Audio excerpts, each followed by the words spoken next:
What's up, y'all? This is Raj Smoove, and you are tuned in to Convos from the Yeaux, right here at Mirabeau Yeaux Studios. Trying to do a little something different.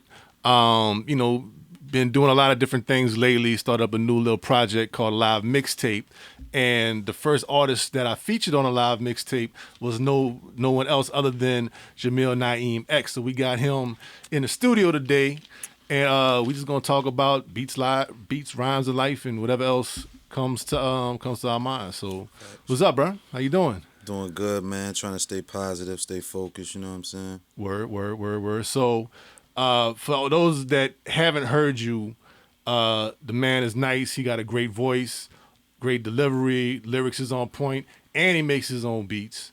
You done put out what, like 8 projects in the last 3 years? Yeah, probably like 10. I got projects on my website that's only for people that really want to listen, so they're not on streaming sites. So I probably dropped like 10, 12 for sure. So how did Jameel Na'im X come to be? The name or the person? All of it.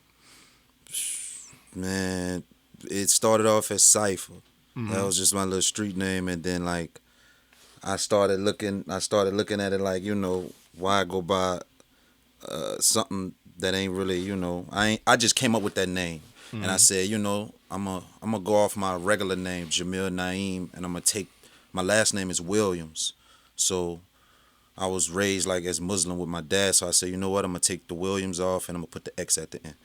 So that's where the X come from. And then I feel like the name gave me like just something to talk about. It kind of helped me find myself, because like the name says it all. You know what I'm saying? Jameel Na'im X. Well, one thing I find kind of interesting, just in entertainment period, like folks are always trying to create an image or a brand or a caricature or something else that's outside of themselves, as opposed to being who they are, as opposed to it being like organic. And that's something that, from the first time you came in here with B Mike, you know what I'm saying? Like, you were very authentic, you know what I'm saying? Like, I didn't feel like there was anything extra to you. You were just being who you was, you know what I'm saying? Because the way you reacted the first time, you was like, yo, I could hear everything on my voice when you was in the booth. You know what I'm saying? And it was just like that excitement and that energy. And like every time we talk, when you playing the music for me, like there's always like this joyfulness that I hear come out of you when you talking about, your creation. Yes. I really feel, I'm very passionate about it. Like you said that day when I first came here, that was like a field trip or something. We was in high school, man. And like he said, man, I'm doing a video or something he was doing. What he was doing for you? Like some type of stuff. Or maybe y'all did something with the school to bring children here. It was a school like B Mike has always been like real deep in the community and helping his kids and stuff. And he's always doing stuff that's kind of like, for the community and for a cause. Yeah. And he'll have different projects that he has, young creators come in and be a part of. Facts. You know what I'm saying? So like a lot of folks have come through here behind that. You know what I'm saying? So, you coming through here, like, like you got a deep lineage that you were part of, dealing with B Mike and all of that, know? When we came over here, that's why I was like, I looked at the studio, I'm like, man. That was before I knew like Wayne and all them kind of recorded. I knew you worked with him, so I really wanted to come here. So when I came here, I'm like, bro, like, this shit is crazy. Then we recorded that first time.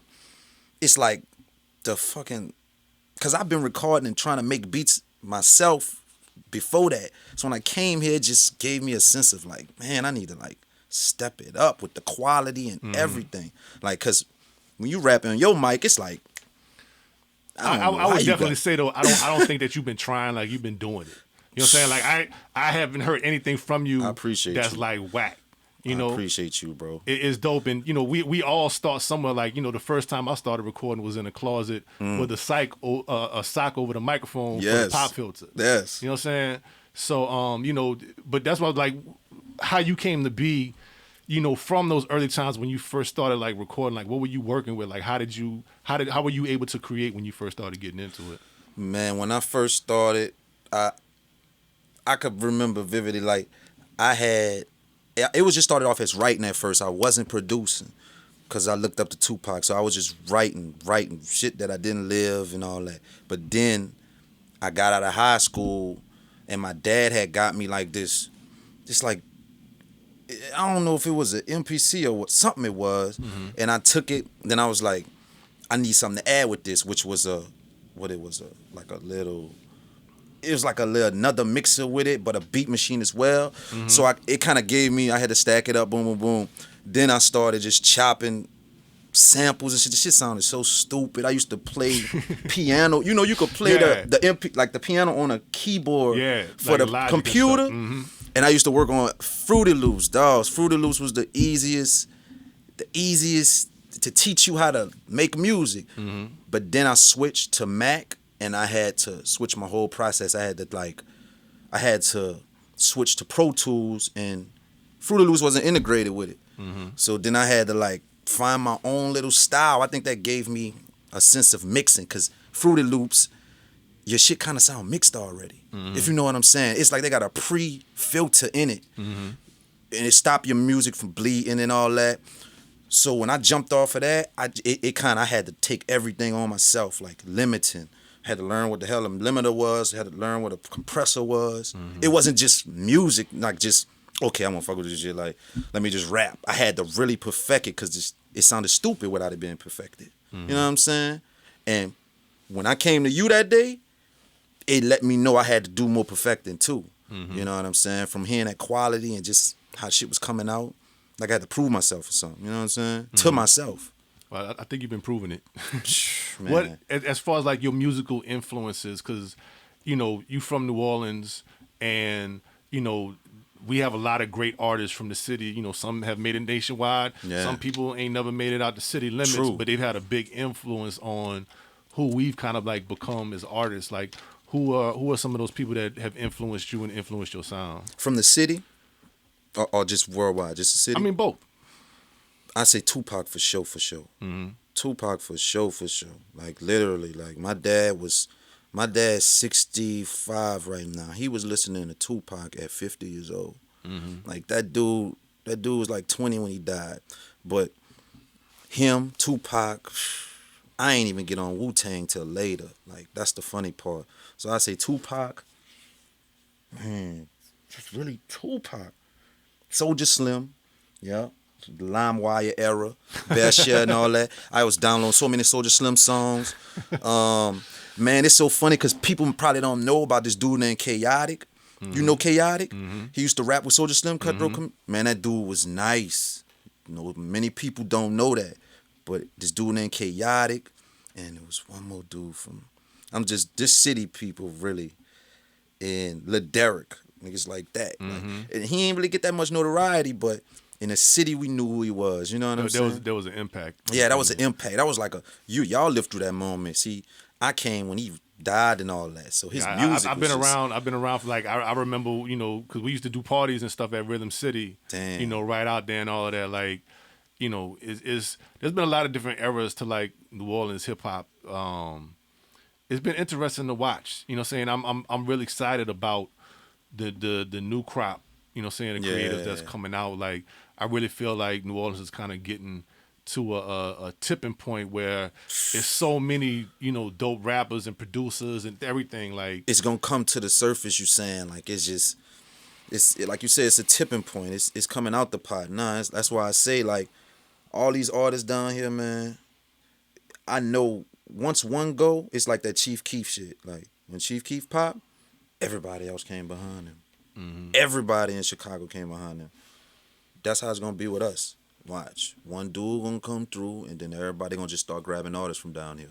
Yeah. I feel it like. You know, I kind of wish it had been a little bit more like that before. You know what I'm saying? Like, you know, because that's true. Because a lot of talent have been wasted, you saying. Like, I know what you're saying. Yeah, like, you know, like the whole Cash Money and No Limit era, like those were kind of like the only two conduits for a lot of folks to get out of here. Only. And, you know, after Katrina, it was just like a wasteland down here. You know what I'm saying? And, you know, like, how old are you? I'm 27. You're 27. So, like, at like Katrina time, you was just like, what, junior high school? I was like 12, like some shit like that. I just went to 6th grade, 7th grade, 6th grade, so I was young, you know. Y'all was like OGs at that time. Yeah. Y'all was living through it kind of. Yeah, so like that new scene, like you was just kind of like hopping off the porch. Yeah. Getting into it. Yeah, just getting into it. I was still listening to Squad and shit. Like, that shit is... And that's... Let me go back. Them, the Squad, they inspired me too. When we were talking about artists, I forgot about them. Man, the Squad was going crazy. Like, right before Katrina, man, I still listen to Squad music. What else you listen to like nowadays? Though I listen to like the weirdest shit. I listen to fucking rock music and shit, but not just. I listen to Money Man. I all the good new artists, but like that's how I be finding them crazy ass samples because I really like the music I sample. Like if there's this genre called what is it? Fella Cudi. He kind of was in that genre. Was it Afro? Yeah, funk or something Afrofusion. Like yeah, I've been going crazy with the Afrofusion lately. I got so many artists in that genre, and when I went back to that tape, I was like, damn near all these samples on here is from Afro. Like, so it's like, that's all I've been listening to lately. Like, shit I could sample. Every night when I drive in my car, I'm listening to Money Man, Lil Wayne, Carter 2. But when I'm not in my car, I'm listening to some other shit. Like, you know what I'm saying? Nirvana or some shit. Well, like, you know, for those of y'all that don't have a new project, Fidel's Favorite Color Part 2, you know, is streaming, but y'all can also go to the website and, you know, buy it, you know, support $15, go get that. Yes, poolsite.com. You know, when I was listening to the project, like, you know, the era I came from was like real heavy, like with the sampling. Yeah, and for sure. I heard a whole bunch of stuff on your project. I was like, man, where he got these crazy samples from? You know what I'm saying? Because like even just like, you know, I want to ask you about that too. Like in some of your loops and in the songs and stuff, you know, you got like some of those scratches going on and for you know, in between like bringing the I know, you know, on the loops and stuff. Like, did you do that yourself with a turntable or is it something in the program? I did that myself with a turntable, and this tape is my first time kind of bringing my turntable out. I had that turntable, not a real turntable, a digital one, with the two on each side. But I got that turntable probably like 2 years ago. Didn't use it. It was just sitting in my room, and like I sat there one day. I was like, damn. Let me just say this: I never sampled off of vinyl in my life. Like how y'all did it old school. I never sampled like that in my life. Every sample I used was digital. I just recorded through Soundflower or download it off of YouTube and then I bounce it. But this particular mixtape, I started kind of trying to do what y'all did, putting it on a digital turntable though. So it kind of gave me a feeling like I was sampling like y'all with the, you know, like chopping it. I mean, we actually had to do that, like, you know, when we ain't have samplers and stuff like early on, like junior high school. So I know we had to like take the turntable and like actually like scratch and loop the record. Like we dropped the sample in for like 4 bars and then cut it out. How did y'all know what a sample was though? I mean, just when the it same come way, in, like listening to records. So, but we'd have like a drum beat like playing or like a loop or something because like they used to have like little breakbeat records that would be like 3 or 4 minutes of just the beat, just loop. So we would like play that on one turntable, take the other one, scratch it in for 4 bars, sync it, take it out, rewind it, count 4 bars, and then bring it back again, and then we would have to overdub that tape in order to create like a loop. Y'all ain't have no computers though, so it's like, so. Okay, this is what I'm saying.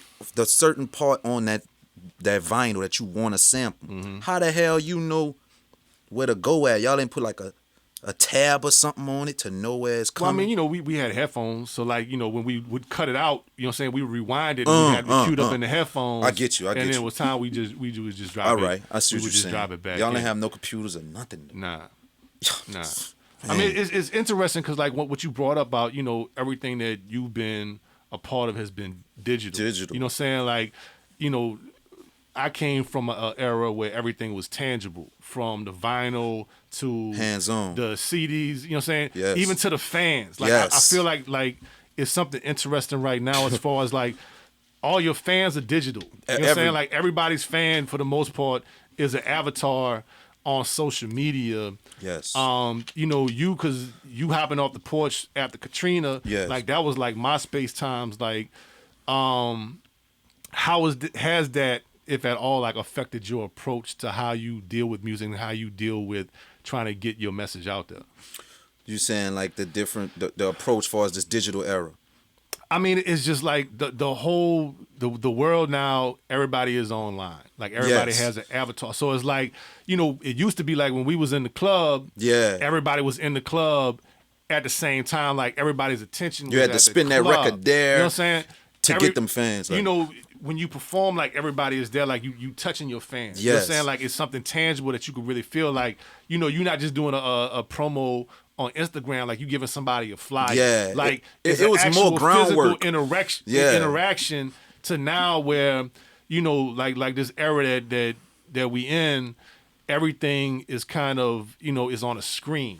That's you know what I'm saying? true. So it's like we playing a video game. That's with true. it. It's like so, a virtual reality. Yeah. So like for somebody who's kind of like come up in that, like what's your perspective on that?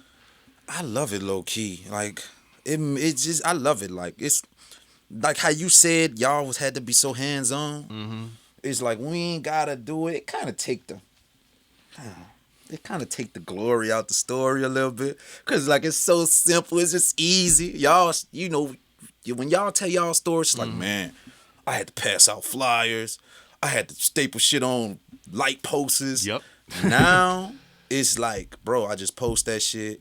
You still got to put your work in and do your little marketing and know how this digital era work. But like, for the most part, if the people like it, if you put that shit out there, it's so easy to reach people now. Like I just, if it's good enough to gain fans, it's gonna gain fans. Whether one person retweeted, can you curse on it? Yeah. Yeah. Whether one motherfucker retweeted and then he retweeted and then he retweeted. If like I say, if it's good, it's gonna work. If it's not good, it ain't gonna work. That's how I'm looking at it now. That's how this digital era kind of switched my perspective. Because even back then, before this came, because I was active before this kind of came. You feel me? Like, how thorough is this internet shit? Like, Instagram, it been out what, about, how long? That's 10 years? 7, 8 years. 7, 8 years? That's what I'm saying. So 7 years ago was what? 2013? Mm-hmm. I was rapping and shit. You know what I'm saying? But there was no Instagram to promote and shit. So I kind of know how it feel to not have the digital era. Like, damn, I had to like, yo, bro, how we gonna do this? Like, you know what I'm saying? But now, that's why it feels so good to me, because it's so easy. It's like, just put the shit up. I could do everything I want, bro. I don't gotta go talk to nobody to go put it over here for me. I go home, I do the video, I edit it. I make my album cover, go outside, take a picture on the album cover for Fidel 2 was taken on my iPhone in my backyard. You know what I'm saying? I just cropped it out. I just cropped my face out, threw a filter on it, say, fuck it, the world, I'm gonna give it to the world. I put it out there, they like it. That's how easy it is now, bro. That's dope. This shit is amazing. Like, yeah, it definitely used to be like a whole lot more like hoops and stuff. Yes. We kind of had to run through to get stuff done. I respect y'all for that. It was just, even like the price point with recording, like the first check I got from a show, all that money went to go pay the studio time for us to go in there and actually like make our beats. How much though? Like, it was like $300. Like we performed at the Jazz. No, I think it was like $30 an hour. And our check was $300, so we spent like 10 hours in the studio. But you had to spend money on the studio. We had to. Because little computer laptops in your closet, that shit didn't exist. If you wanted real quality, I feel what you're saying. Like, that's why you gotta, like, your arsenal is amazing. Because it's like, all this shit is digital now. Like, you could do beat machines from your phone and shit, bro. Oh, like, I love it. You know what I'm saying? Like, yes. my homie Lou, he always be like, like, Raj, you got the computer connected to your phone? Of course you got the computer connected to your phone. So, I mean, it's amazing what we able to do. But, part of what you said, which I kind of miss, is, you said, like, you ain't got to talk to nobody. Like, I talk to nobody. I miss talking to people. You know what I'm saying? I mean, not even talking about, Yeah, COVID, just rubbing shoulders, but like, just talk like us talking. You know what I'm saying? Like the conversations that me and you have had in here about stuff. Like, it is, I kid you not, like all of my friendships have come from music. You know what I'm saying? Like they're outside of family, I don't think, there's nobody that's in my life that, I consider like a brother or a friend that I didn't get connected with through some form of music somehow. That's a you know blessing. what I'm saying? From junior high school, beating on the tables and rapping in class to. Now that you say that, we in the same. I kind of feel that way. Like I'm everybody, your real friends, the people that stuck around, it kind of off of music. Like the guy I'm with till this day, I met him off of music. He showed me that I could record on Audacity. I've been rapping, but I ain't know I could record. He come to my house with the laptop, like, bro, we could record on Audacity. All we need is a microphone. You remember them snowball mics? Yeah. Yep. He got one of them, like, damn. And that was through music. And till this day, I know that dude. That's my brother. You know what I'm saying? So I feel you on that. Like, I feel you. Yeah, like them relationships run deep. It's something about that love of music, of being a creative. Like, we just kind of look at the world a little bit different. We do. And when we brush shoulders, it's an automatic link, like, with the music, for sure. Like, I don't realize, like, if you wasn't doing music, like, what would you be doing? I was talking about this to my brother not too long ago. I said, dog, sometimes I feel doomed. Because it's like, I was just talking to my bro, and I said, I don't want my daughter to grow up trying to be a singer or something. And I say that because, like, it's like sometimes I feel like I'm good at a lot of stuff. Like I could do blueprint drawing and all that because my dad was a carpenter. But then I think, like, damn, I really like music. I don't like doing nothing else. I don't like getting on no house building shit. You know what I'm saying? I get it. I'm passionate about music. Sometimes I think, like, damn, am I passionate because, like, just this shit was put in my face as a youngin' and I just attracted to it, or am I destined to do this shit? You feel where I'm coming from? Like, did I learn this because I go, or this just in me? You know what I'm saying? And I think about that sometimes, like, damn, I could have been an astronaut. That's what the whole song about on Fidel 2. If y'all go listen to Fidel 2, go listen to Coulda, Shoulda, Woulda. I got a song on there. It's talking about how I could have been this and I could have been that. And that make me think about that. You know what I'm saying? If I answer that question. You feel where I'm coming from? Oh, no, 100%. Like, there's so many, like, times where, I mean, even to this day, I still wake up sometimes in the morning and be like, man, like, is this shit really going to work? Yeah. You know what I'm saying? It's not even from the form of work, because it's work, and it's just more like I could have been like a fucking $1 million carpenter. I could still do it. You know what I'm saying? But my heart is in music. So I'm like, damn, am I cheating myself because of my passion? You feel where I'm coming from? Like, I'm passionate about this, so I'm chasing it. But I'm really intelligent. I could be doing some other shit. It just let me know, like, I should be doing all the motherfuckers at the same time. You feel me? Because I'm young, man. I can do all that shit, man. Well, I mean, you seem, definitely, like, happy and enthused about the music. Yeah. Right? That's something that I always have to question myself as well, because we all could have made different choices and done some different things. But it's like, at the end of the day, what do we do any of this for? And at least for me, like, I just want to have that joy. Like, I want to be happy. Yeah, you know I want to feel that freedom where, I can do whatever it is I decide and I say this is what I want to do. Yes. You know what I'm saying? Even if, I ain't got all of the benefits and the golden parachute package and all of that. Because that, once you done been around money and once you done had money ain't gonna it do ain't that really for shit to you. Yeah. You know what I'm saying? But you can't feel that feeling till you see the money. Like you said, once you didn't have the money and all that shit, then you could say that. Like, I mean, granted, that there's definitely like a certain level where, you got to be able to be comfortable to know that you ain't starving and you got a roof over your head. Yes. You know what I'm saying? But kind of like once you get that, like what's next after that? You know what I'm saying? Like I thought that's true. The first track, hearing your daughter on the album made me smile because it made me think about my kids. Your and kids, like every time I'm sitting with my headphones on, my daughter want to hop in my lap and she want to listen. She want to see what I'm doing. Like I know as soon as, she get old enough to understand, like she going to be running around here touching every button. Every button, yeah. I think about that. I think about that all the time, though. Like, people like us, music is our life, low key. Like you said, once you get the picket fence and the house in your car, nice Mercedes in your driveway. What else gonna move you? What's gonna keep you going? Like, I feel like motivation is like the main thing you need. Like you need some type of inspiration, motivation. Without that, you ain't gonna. This shit gonna stop. The wheel's gonna stop turning. So is it just the music for you that gives you that motivation? Yes, or is it that's what I'm trying to say. Like after you get the picket fence and all that bullshit, it ain't bullshit, but it's necessities in life. But like once you get that, what's gonna keep you driven? Like, you know what I'm saying? What's gonna keep I done picked up a lot of shit in my life and dropped it. To be honest with you, like I wanted to be a karate fucking master. I dropped that shit. I wanted to play football. I dropped that shit. Music, I stuck with that shit. That shit keep me going. Like I don't lose motivation with music. I lost motivation with football. I lost motivation with basketball.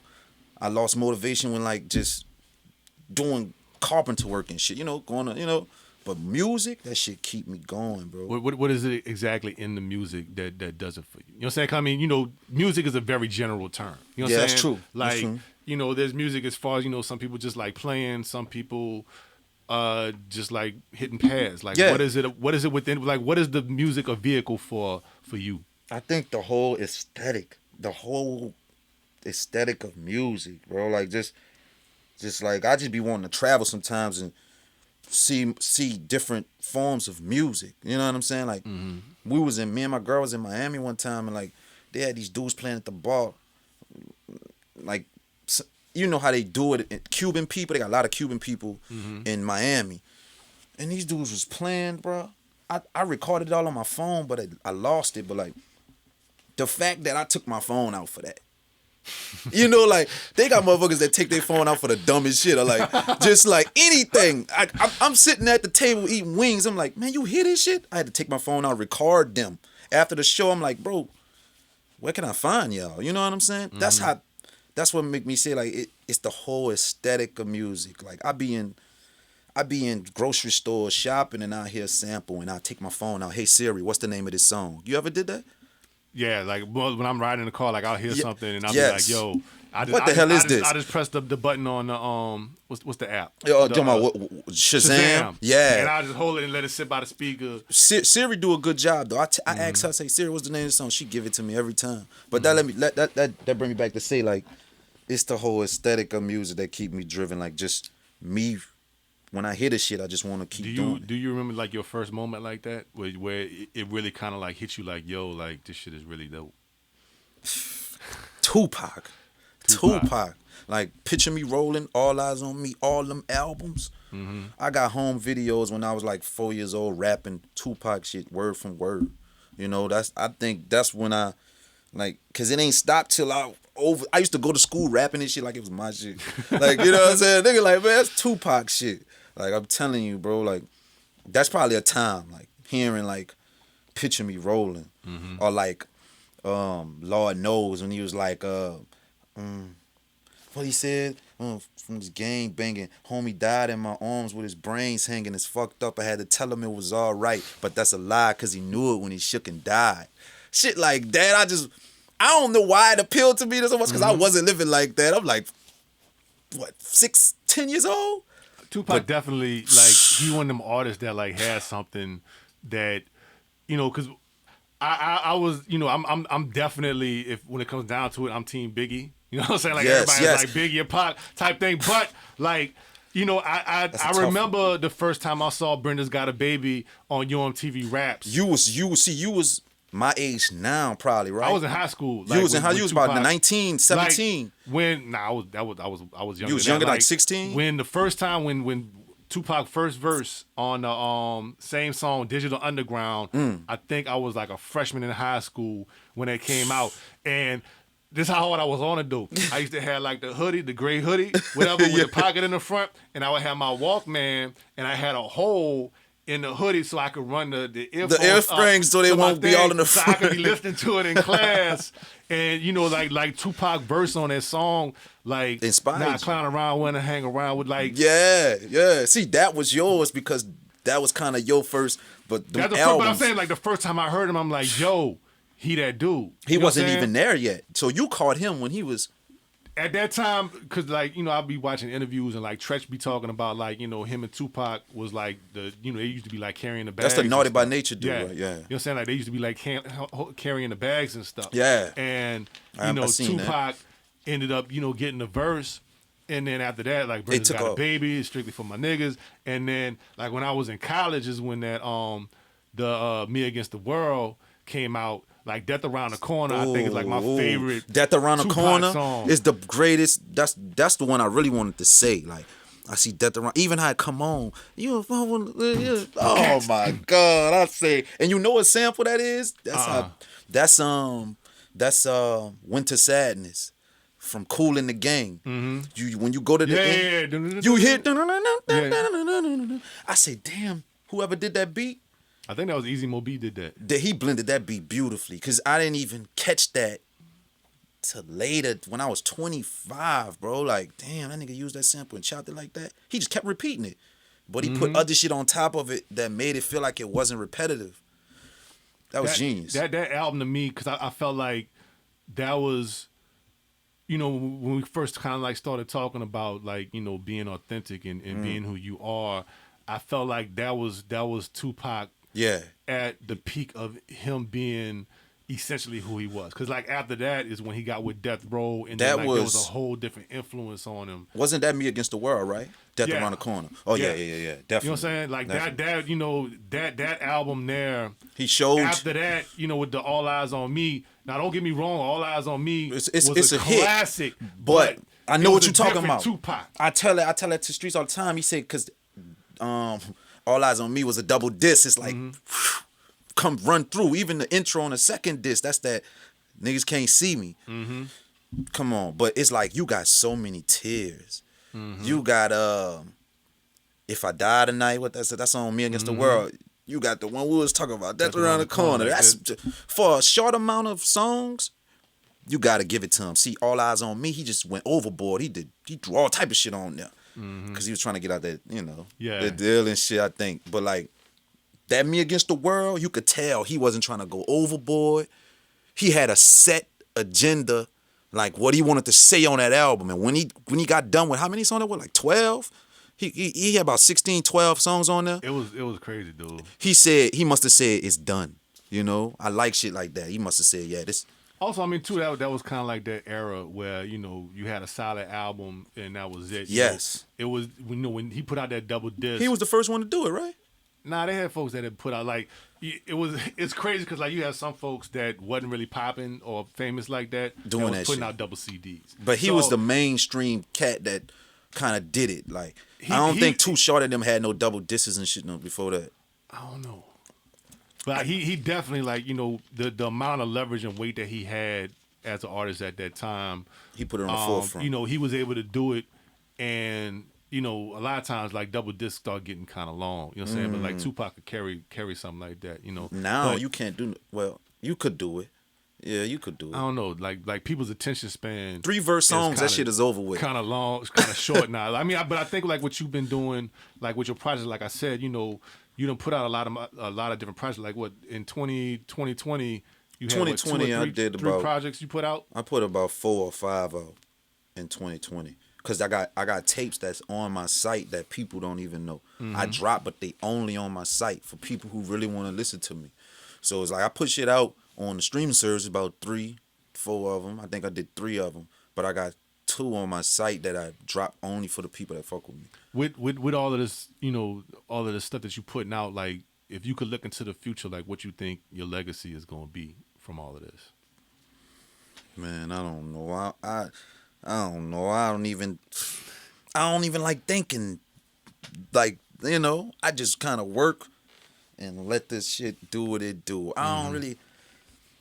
That's a good answer. I ain't trying to really get super rich off the shit. I just want to be like, I want to do it, and people that like this shit that I'm doing just come listen to it.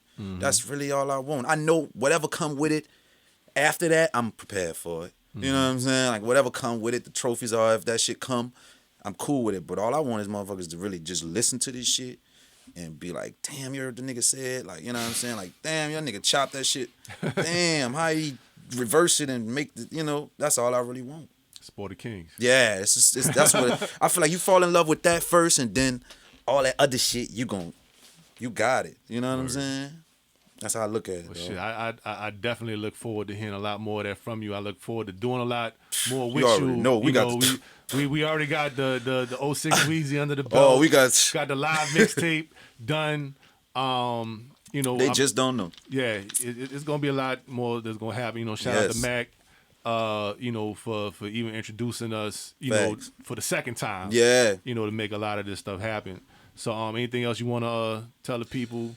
Where they can find you, all your handles, social media, website, all of that. Man, y'all already know the name. Go to whoissyph.com, tap in with me. I got fire shit up there. Fire. And I'm dropping a new video today. What today is? June?